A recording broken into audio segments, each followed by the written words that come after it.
Okay, we're back, and thanks to Blue Chew, we're now into the thick of this episode.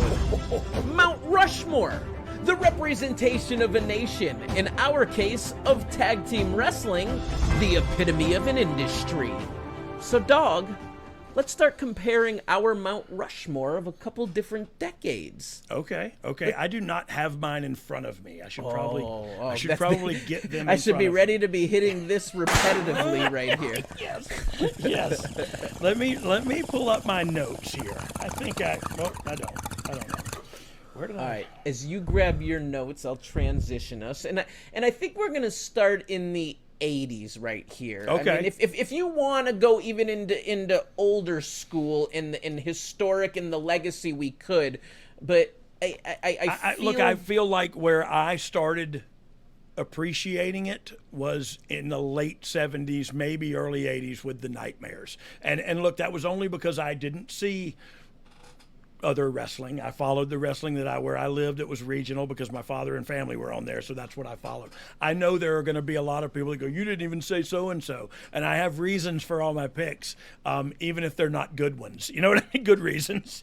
I'm trying to find... Well, and that's the interesting thing, because some of these things that make up these favorite teams, especially as a kid, are different reasons than you would like a team now, and I don't know if there's the same way, if I would watch my favorite teams and favorite wrestlers in the same way.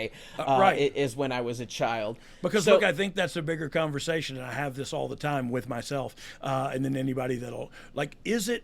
Was it better back then because I was younger and naive and had less priorities and all that, or was it just awesome then? And because I think every generation thinks their wrestling is the best, and so was it just that we were young and that was cool at the time, and then we grow up and we think about things differently, or is wrestling different? I think there's a big part of that, and then I mean, just look at the crowds, and it's just a different era in time, and not just as wrestling fans in age, but just life and history in the world. When you look at the energy of some of these old school matches and the roar of the crowd, it's not just the volume of these pops, it's the actual, you see the wave of energy and excitement and rush build. I mean, it truly is like watching a sound wave. For sure, it builds, and that's what we used to talk about in constructing the match. We have to slow things down because it literally takes a second for the top row to get that pop to get to them. You know what I mean? And so we would say, hey, this is a bigger venue.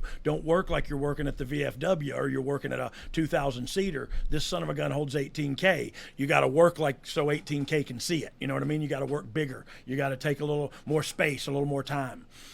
Anyway, let's get to the 80s. 80s. We got your teams right here. I got yours in front of me. I wish I had a picture. I got mine in front of me too.